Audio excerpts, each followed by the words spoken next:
The B.rad podcast is brought to you by MoFo, male optimization formula with organs to boost testosterone. B.rad's macadamia masterpiece, mind-blowing nut butter blend. Chili Pad, temperature-controlled mattress systems. Inside Tracker, blood, DNA, and fitness tracking data all in one. And New Optimal, 3 nootropic supplements designed to improve focus, memory, and drive. And check out the bradkearns.com shop page, my personal selection of favorite products with great discounts for health, fitness, and peak performance. Someone like that, striking down at the top of his game, one of the fittest humans in the world, it's something we all need to open our eyes to realize that an extreme devotion to fitness does not necessarily guarantee you healthy cardiovascular function. When you have a high HDL level, that means that your body's doing a good job tidying up and not allowing the stages of heart disease to take place. Insulin produced in excess is highly inflammatory and directly contributory to the main disease patterns of modern life. Greetings, listeners. Let's cover a very important subject of how to correct adverse lifestyle practices and disease risk factors. How do we know if we're walking around with disease risk factors? Well, we're going to discuss some important blood tests, some blood markers you can look at and request to be tested on, or go order your own test, because a lot of times your general physical routine panel won't cover some of these important ones that the leading thinkers are identifying as very important to track your disease risk factors.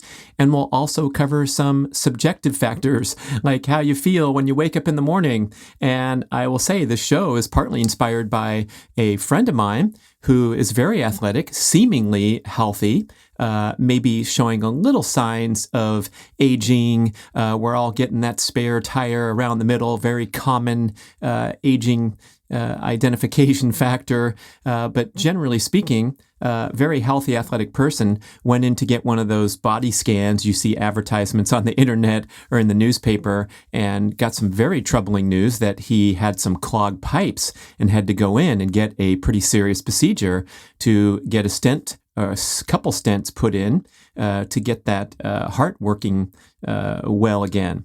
So this is the kind of thing we don't want to be hit with, these surprises, especially when they're tragic, but also just knowing that you're going along and maybe baking some risk factors that you can do something about. So this show is about going out and getting the right tests done, and then taking a look at various areas of your lifestyle, and seeing if we can do some corrective actions before we get too far down the road. So we're going to cover biomarkers, blood tests. We're going to cover subjective measures of your health and vitality. Then we're going to get into diet.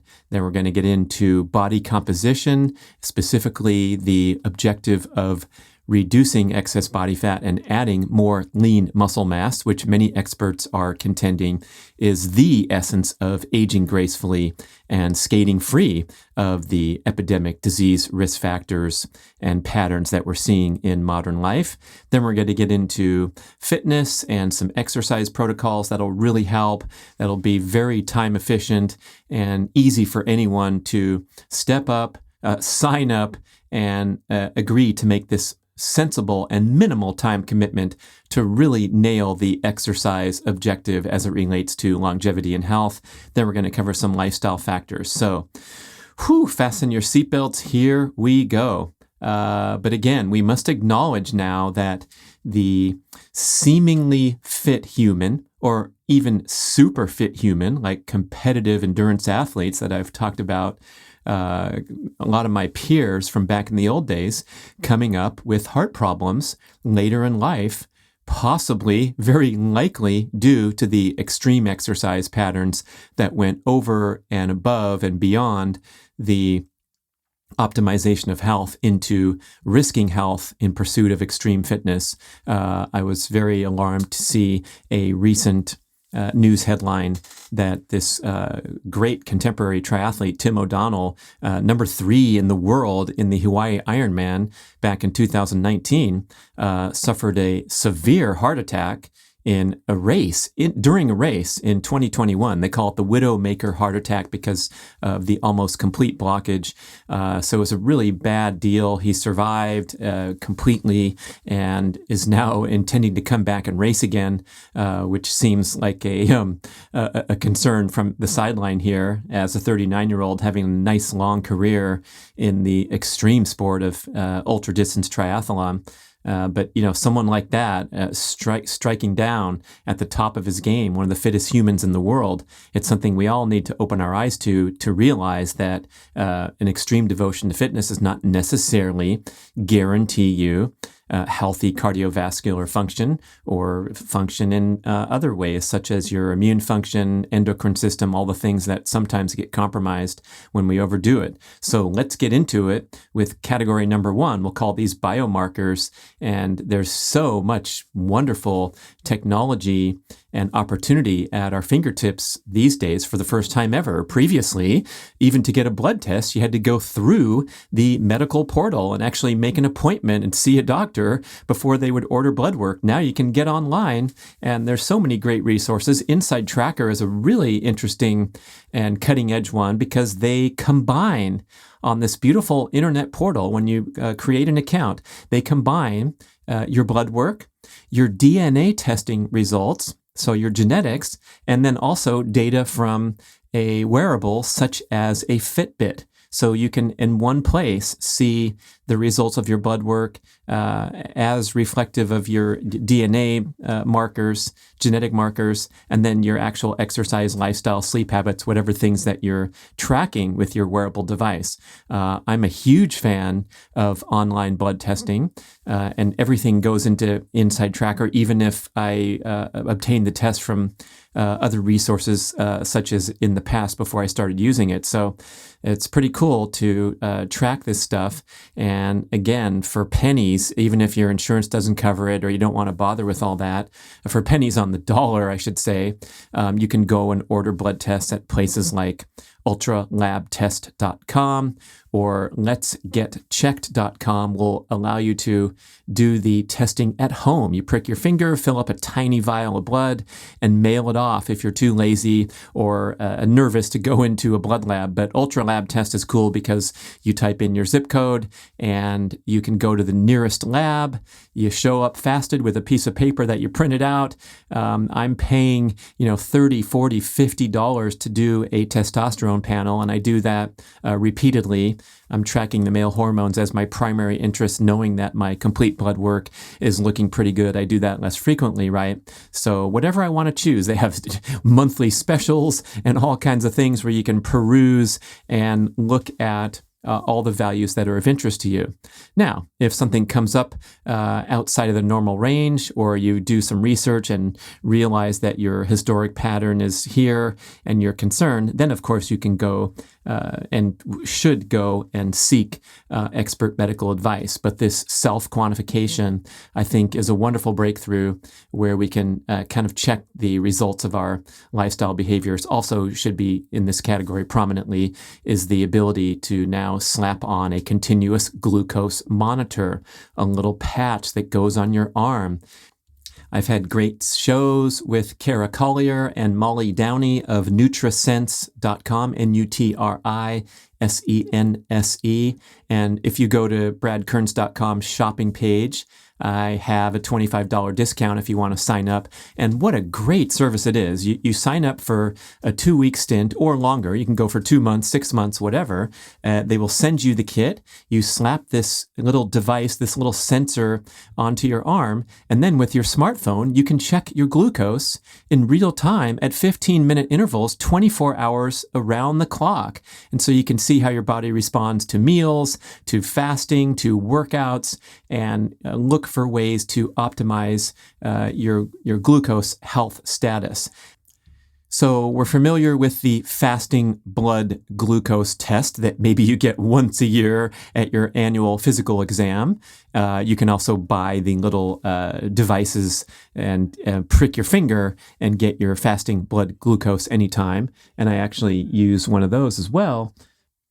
There's a Precision Extra you can order on Amazon. There's a Metene, M-E-T-E-N-E device, maybe $30, and then you buy the little strips for a few more bucks, and you can have a nice availability of a glucose test anytime you want. But I really recommend getting the program with NutriSense because guess what? It comes with expert one-on-one individual consultation with a trained dietitian, nurse, very expert advice, and you can chat with them throughout your journey, throughout your subscription. So I think the minimum might be a month, and they will talk you through all the things that are happening as they look at your continuous glucose monitor results and give you tips and ways that your body's reacting to food that might not make sense to you. And I had such a great experience doing that, Mia Moore as well, and we're repeat customers. So we'll slap one of those on now and then just to keep things honest and keep tracking.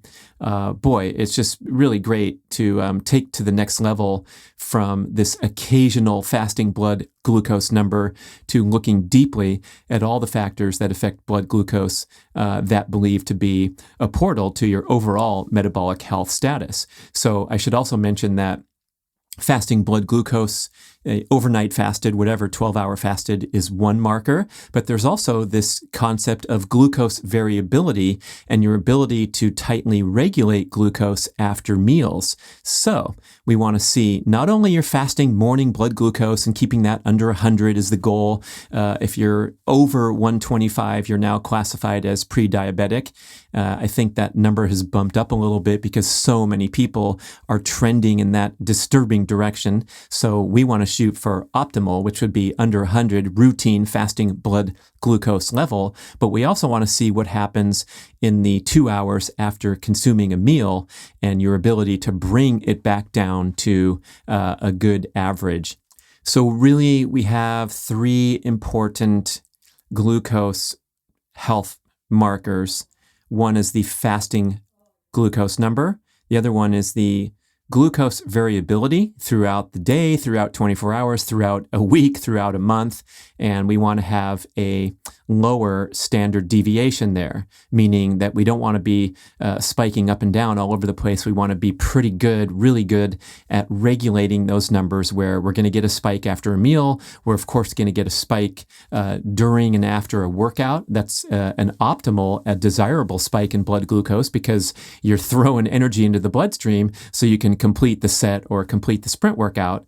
And then finally, we want to have good glucose response to meals. So we want to be able to bring that glucose down, even if we have a high carbohydrate meal, which might be appropriate if we're trying to recover from an intense workout that was high glycolytic, that burned a lot of glycogen.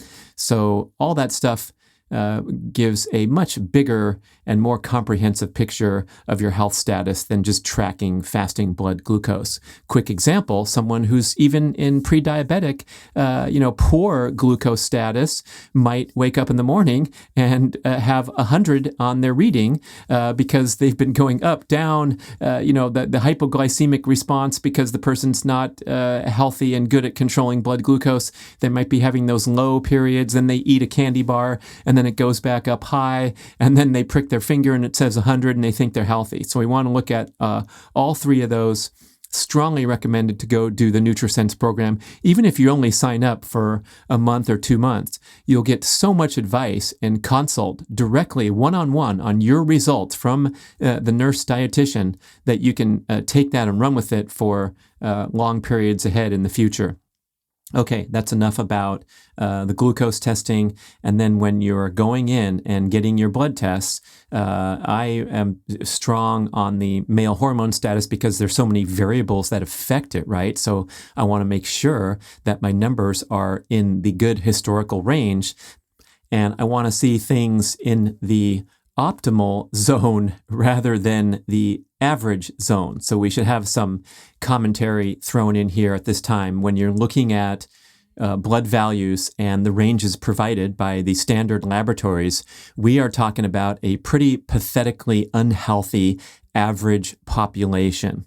So when we're looking at testosterone values, and we know from the research that the average male testosterone level is declining at a rate of 1% per year since the 1980s. You can see this on my MoFo link on my website, talking all about it in detail and the importance of testosterone optimization. But that's a pretty sorry statistic that dad and grandpa had a much better average testosterone value than today's generation. There's a lot of reasons people are blaming. One of them is the environmental estrogenic influences of today, the plastics and the pollution.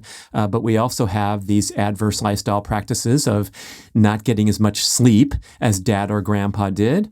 And having, more junk food, more time with the mobile device, more stress in general. And so to be clear, when I'm talking about this average decline of 1% per year, I'm talking about not the decline that we get naturally from aging, and we can arrest that to be a very minimal decline as the years go by.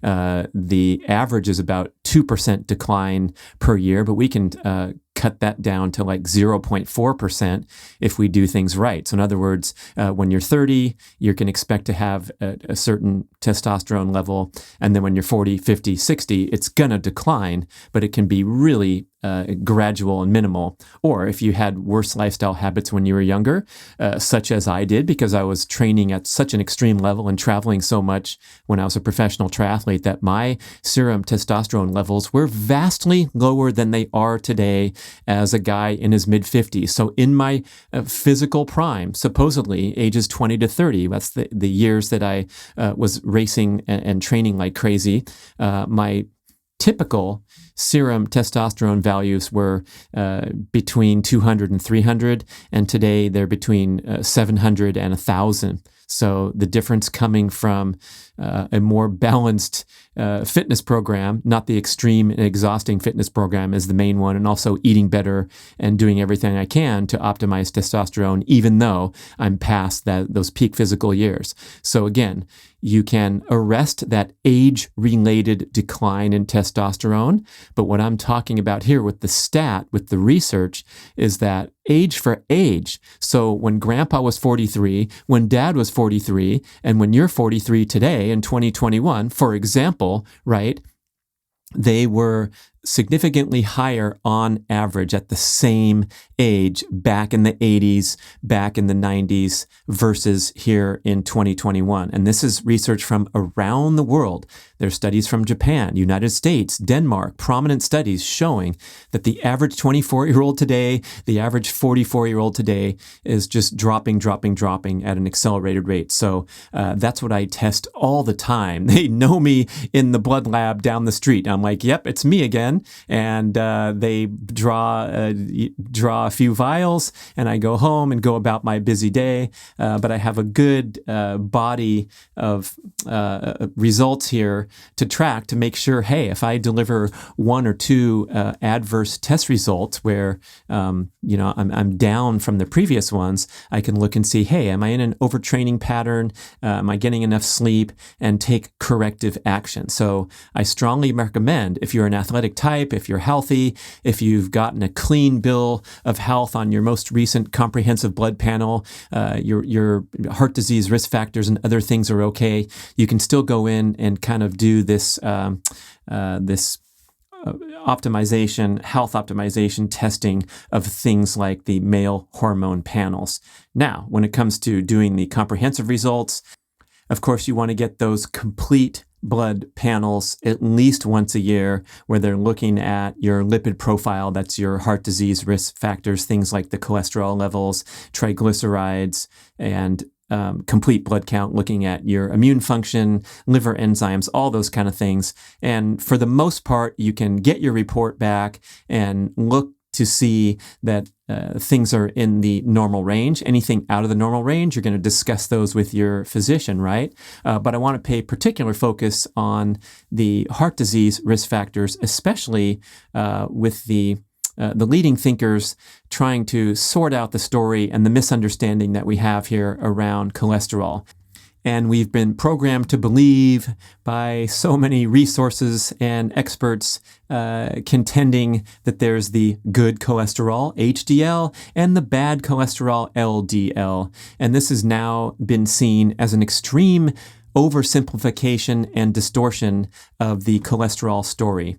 And the entire lipid hypothesis of heart disease, as it's called, which emerged back in the 60s or 70s, is now being toppled as being highly inaccurate and oversimplified. So HDL there's no dispute there that it's widely regarded as the good cholesterol, because what it does is it scavenges the bloodstream for damaged, dysfunctional molecules and cleans them out and recycles and repairs. And so when you have a high HDL level, that means that your body's doing a good job tidying up and not allowing the stages of heart disease to take place, the inflammation, the attachment of the molecule onto the arterial wall, and the inflammation that takes place, the immune response, and the formation of a clot, all that kind of stuff. So if you have high HDL, you are looking good. That's a really good health attribute. But when it comes to LDL, it's now undisputed that there are different kinds of LDL molecules. There's the small, dense LDL, small and dense enough to be able to lodge on the walls of your arteries and potentially cause problems. And then there's the large, fluffy LDL molecule, which is large and fluffy and generally benign in the bloodstream. So if you have a high LDL number, you'll want to engage in further testing to determine whether it's mostly large, fluffy LDL, or you have a concern about the level of your small, dense LDL in the bloodstream. And perhaps by the many expert contention, perhaps a better way to track your heart disease risk factors are to look at your triglyceride number versus your HDL number. So the triglycerides to HDL ratio is being asserted as the best marker, the best value to assess your heart disease risk and your cardiovascular health. So you want a favorable ratio of triglycerides to HDL. Under 3.5 is urgent, and 1-to-1 is optimal. Those stats are from Dr. Kate Shanahan. Dr. Ron Sinha also contends that triglycerides to HDL is the best way to track heart disease risk, superior to looking at that LDL number. And many physicians who are not in the know, who have not kept up on the latest research, because they have no reason to, because it's not part of their practice. Same with issuing dietary advice. They are not involved in that game unless they are willfully and independently from their role as physicians. Anyway, looking at that LDL number and dispensing statins because the LDL is too high and calling it bad cholesterol, these are red flags, warning signs that we're just scratching the surface of the true story here of the oxidation and inflammation patterns that are the true culprits in the heart disease process. So if you have elevated triglycerides, this is a red flag that your heart disease risk factors are elevated. A lot of people say that over 150 is the point where you should be concerned. Dr. Sinha wants us to try to get those triglycerides under 100 because we want to be optimal rather than normal, average, or okay when it comes to this vast population of unhealthy subjects that are compiling the numbers that get us into the normal range. So you may have heard 150 from your physician. Let's call it under 100 as optimal for triglycerides. And with HDL, you want to urgently see a number that's over 40. So if you're under 40, that's a sign of trouble and adverse lifestyle practices suppressing that HDL. So when HDL is over 40 at a bare minimum, then you're starting to look good and starting to do what you're supposed to do with dysfunctional molecules and inflammatory problems in the bloodstream. Now, I said triglycerides under 100 and HDL over 40, but earlier I said that 1-to-1 is optimal. 1-to-1 or better is optimal. So if we can get that HDL up to 50, 60, 70, and get those triglycerides down under 100, down to 90, 80, 70, then we're starting to shine.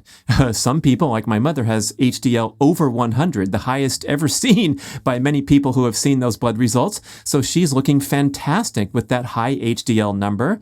And the triglycerides, of course, will be probably going hand in hand with someone who's engaging in the health practices that will get that HDL high. So again, look at that triglycerides to HDL number, pay close attention to that, and if it's not good, take immediate corrective action with your diet and your exercise habits to kind of close that gap and get that ratio down to 1-to-1. If a physician wants to prescribe you statins because your LDL is elevated, do some further, more questioning. And if you're not getting satisfactory answers, or they draw a blank when you say, what about my triglycerides to HDL ratio? I strongly recommend going and finding a different physician, listening to the content that I've recorded with Dr. Ron Sinha, Dr. Kate Shanahan, and get with the game, get with the program. And we do not want to take prescription medication unless you absolutely have to and you've exhausted all lifestyle practices, or at the very least, if you don't want to listen to a podcast host over the recommendation of your doctor, if you're going to swallow some prescription medication, please do every possible thing with your lifestyle practices to mitigate the need for that prescription medication when you go back and deliver a favorable blood test. Okay, so we have the triglycerides to HDL as the big one. We have the glucose value under 100 fasting blood glucose. If it's not on your routine annual exam, oh my gosh, please urgently go and subscribe to the NutriSense CGM experience, or buy yourself a little meter if you don't want to invest in a subscription with expert support right away. You can buy the $30 meter and start taking some readings, not just fasted in the morning, but perhaps 1 hour after meal, 2 hour after meal, and try to clean up that glucose health. And what's so great about the continuous glucose monitor and the smartphone technology, where you just zap the sensor, you place your smartphone up to the sensor, boom, you get your glucose reading, is a really great tool for behavior modification and the motivation to do so. For example, the research shows that if you get up and walk after a meal, you can mute the insulin response by 50% just for walking very slowly for 15 minutes. So if we engage in this simple lifestyle habit, wonderful lifestyle habit, I love walking after meals. It really feels great.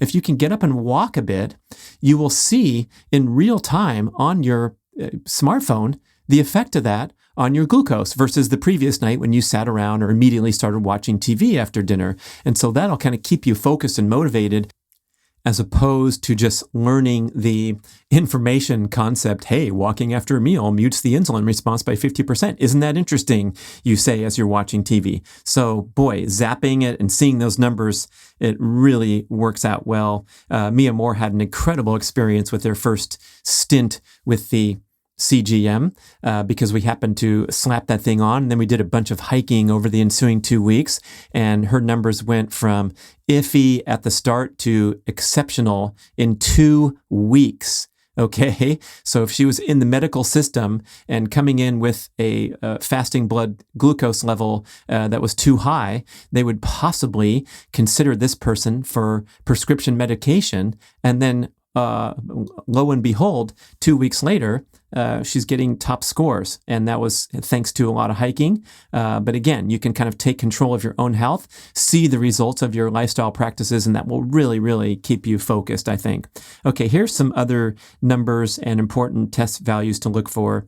You may have heard of hemoglobin A1c. Often written as HbA1c, and that is a reading of estimated average glucose in your bloodstream over a longer period of time. So we're looking at the the content over like a 6-week time period. And that's supposed to go hand in hand with the fasting blood glucose, which is obviously a real-time snapshot right now. What's your blood glucose? Well, it's this. But the HbA1c is trying to look at what's happened over the previous 6 weeks, let's say. I've heard Dr. Peter Attia say that he does not really love this value, even though it's widely used and widely regarded, because it has too high of an error margin for him. Knowing that, for example, a 5.5 is pretty darn good, and a 6.5 is diabetic or pre-diabetic. And he thinks that the error margin is 1.0 because people have a different lifespan of their red blood cells, just genetically or for whatever reason. And the lifespan of your red blood cells is going to affect that reading. However, it's widely used, and you might as well look at that on your blood test and aspire to get your HbA1c under control and into a good zone. So many experts like Dr. David Perlmutter wants to see you at 5.2 or below as an optimal HbA1c reading. And if you are over 6.5, even if the test results aren't as accurate as Dr. Attia likes to see, if you're over 6.5, you got some problems to consider. We want to go hand in hand with looking at that comprehensive glucose values that you get from the CGM and get your glucose under control, get your HbA1c lowered over time. There are also an assortment of inflammatory markers that you can test for. One of the most popular ones is high sensitivity C-reactive protein, often abbreviated on the blood test as HS-CRP. And that is an indication of kind of an acute inflammatory marker. So if that thing's elevated, that means you got problems going on right now. I know of a college athlete that had an extreme concern where he started feeling crappy and went for weeks and weeks, went to the doctor, had an extremely high sensitivity C-reactive protein marker, obviously something going wrong in the bloodstream. They couldn't really figure out what it was, but he knew that he had to rest and go and try to look at various health and lifestyle practices to turn things around, including rest, because it's probably likely a result of the extreme devotion to athletic training and pushing the body really, really hard. And you want that C-reactive protein under 1.0 to be considered in a low inflammatory or an optimal inflammatory state. And if it's up at 38, oh my gosh, you got problems, go see the doctor, go do some further testing, try to get things under control. There's also homocysteine, there's creatine phosphokinase, there's liver enzymes and things that are, some of them are on routine blood tests, some of them aren't. But if you're feeling crappy, you definitely want to get as many inflammatory markers tested as possible and looking to land in the normal values. And if you don't, we got to do further testing, further investigation. Another one that is very rarely ordered, but an excellent marker of your metabolic health is your fasting blood insulin test. And so you have to stomp your foot and be assertive and request that your doctor throw this into your annual blood work or go and pay for and get it tested yourself.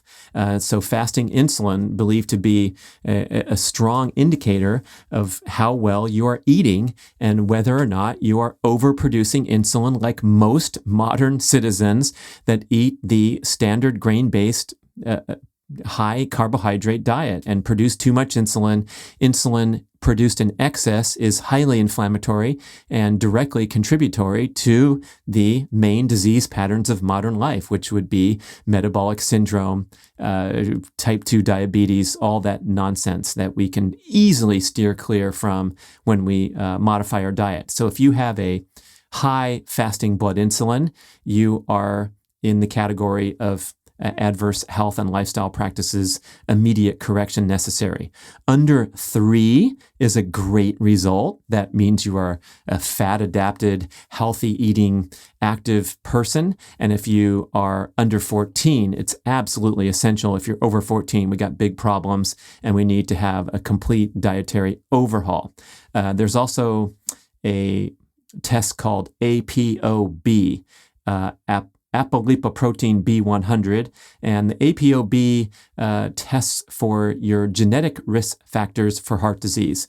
And ApoB is a certain type of protein that resides in the LDL particles. And if you have adverse value here, you are categorized as someone who has a genetic predisposition to heart disease, increased risk of heart disease, and perhaps decreased tolerance for the high-fat diet as recommended in the keto, low-carb, Paleocene. You're going to be trending toward higher fat and lower carbohydrate intake. And so a lot of people do poorly, especially when they transition into eating more saturated fat. So people criticize the keto scene as the bacon and butter diet, and a lot of people indeed will go and have some adverse blood values showing that they don't really handle the increased saturated fat intake as well as some other people who might feel fantastic and have plenty of that in the diet and have good blood values, no concerns there. So if you can test for ApoB,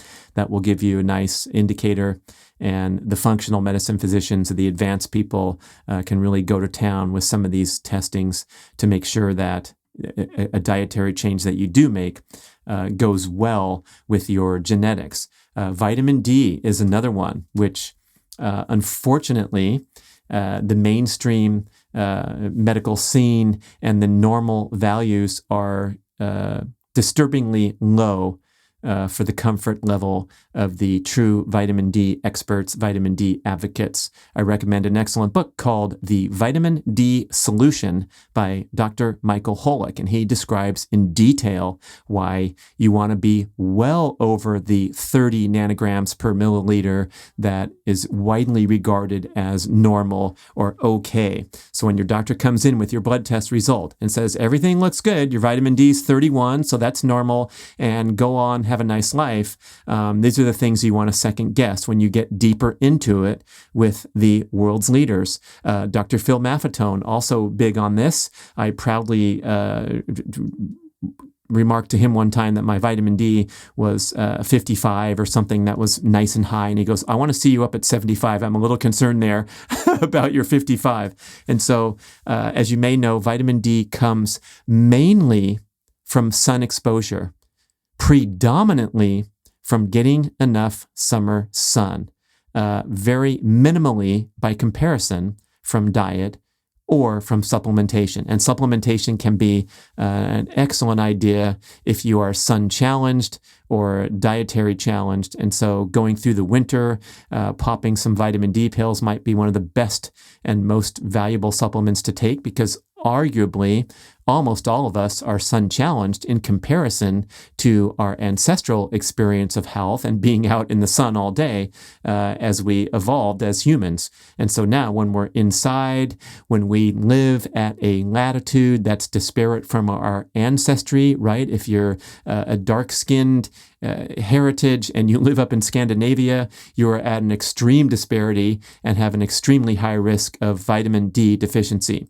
So the normal range starting at 30 is still considered very low by the vitamin D experts. Why is vitamin D so important? It's involved in all manner of immune, cellular, metabolic function. It's really important for the manufacturing of sex hormones, as is cholesterol. That's why when we talk about good and bad cholesterol, all cholesterol is good and extremely essential for all manner of health functions. And we have to kind of look further into the story and know what we're looking for here. So we want to strive for a vitamin D up in the 50 or 60 level rather than the 30 that is known as normal. Vitamin D has a profound influence on a gene called P53, which is nicknamed the spell checker gene because it's in charge of regulating healthy cell division. What is unregulated cell division? That is the essence of cancer. So when your P53 is working well because your vitamin D status is excellent, this will protect you from many forms of cancer. And this is all kind of interesting content in the books about vitamin D, the detailed articles about vitamin D, and something that we need to pay much closer attention from. Unfortunately, there seems to be a widespread fear of getting adequate sun exposure due to the risks of skin cancer. But we have to understand here that melanoma, which is the serious form of skin cancer that can be often fatal or require chemo and be a bad deal, one of the biggest risk factors for melanoma is insufficient sun exposure, causing that low vitamin D level, causing that increased risk of unregulated cell division. Most melanomas are found in areas where the sun don't shine. Okay, anyone familiar with that or in the medical scene can assert that you'll find the melanoma in your armpit or other such places. It's like, well, it certainly couldn't have been from getting numerous sunburns there. But in contrast, carcinoma, that's the typically less serious form of skin cancer. These are the ones that they're scooping off the surfer's face, 7 times as they get old and pay the price for the excess sun exposure in the high exposure areas like the back of your hands, the ears, the face. So by all means, cover yourself up as desired to protect yourself against excess sun exposure and wrinkly skin and carcinoma. But what we're talking about here is exposing large skin surface areas to the intense sun that comes at the time of day and the time of year when it's possible to tan. So we're talking about only a slice of the 12-month calendar where vitamin D production is even possible. And that goes hand in hand with the ability to tan. So even today, if you are in some place like Southern California, sunny Southern California or Arizona, as we get into November, December, January, it's impossible to tan, even if you laid out all day in the sun. Unless you're on a reflective surface or other factors. There's all kinds of fun variables here for your tanning potential. But if you can tan, that means you're making vitamin D. And so we want to try to maintain a slight tan and expose the large skin surface areas of the body. So bathing suit, getting your back, your chest, your legs. Don't worry about your face. We're talking about a small portion, a small percentage of your skin surface. So you can always cover your face if you want to stay young and youthful and get your roles in the movies. But get those big skin areas out. So for big vitamin D making potential in the peak times of day and year. And again, if you can't tan, that means you're not making vitamin D. So as the seasons change and we're here heading into the winter as I record this, that's when you can consider supplementation to kind of get you through the winter. But the cool thing about vitamin D manufactured from sun exposure is that your body will store it and will keep your vitamin D status throughout the winter, even if you don't get a lick of tannable sun exposure. Okay, does that make sense on the vitamin D front? And as I said, sun exposure being the predominant way to get that, check this out. A general tanning session, let's say 20 minutes in a bathing suit in the summertime, is going to produce around 10,000 IUs of vitamin D. Of course, your skin tone and other factors are important, but let's say in general, you can bag 10,000 IUs of vitamin D with a quick tanning session versus the highest foods on the planet for vitamin D will give you perhaps 1,000 IU. And that would be things like cod liver oil or the oily cold water fish family. Sardines, mackerel, anchovies, salmon, and herring are the highest, by far, the highest vitamin D values of all foods. And the joke of the commercials where they're talking about drinking your glass of milk to get vitamin D, a glass of milk will give you 100 IUs of vitamin D. A nice serving of oily cold water fish will give you 1,000, and a quick sun tanning session during the hot times of the year, 10,000. Okay, so it's all about sun exposure. The supplements, a lot of them will come in 1,000 or 2,000 IU pills. So I'm going to say get some sun during the summer months, during the warm times of day, and then supplement in the winter. And that will help your vitamin D status. And we're not even through all the blood tests. We're going to get into the sex hormone panels and other things in part 2 of this wonderful show about correcting your disease risk factors. Oh, thank you so much for staying with me here. And hopefully you can take this stuff to heart. Go look on some of these internet blood testing options like InsideTracker.com and get with it, man. Get into your numbers and see how you're doing. Take corrective action if necessary, and definitely stay tuned for part 2. Thank you for listening. Have a great day. Thank you for listening to the show. I love sharing the experience with you and greatly appreciate your support. Please email podcast@bradventures.com with feedback, suggestions, and questions for the Q&A shows. Subscribe to our email list at bradkearns.com for a weekly blast about the published episodes and a wonderful bi-monthly newsletter edition with informative articles and practical tips for all aspects of healthy living. You can also download several awesome free ebooks when you subscribe to the email list. And if you could go to the trouble to leave a 5 or 5-star review with Apple Podcasts or wherever else you listen to the shows, that would be super incredibly awesome. It helps raise the profile of the B.rad podcast and attract new listeners. And did you know that you can share a show with a friend or loved one by just hitting a few buttons in your player and firing off a text message? My awesome podcast player called Overcast allows you to actually record a soundbite excerpt from the episode you're listening to and fire it off with a quick text message. Thank you so much for spreading the word. And remember, be rad.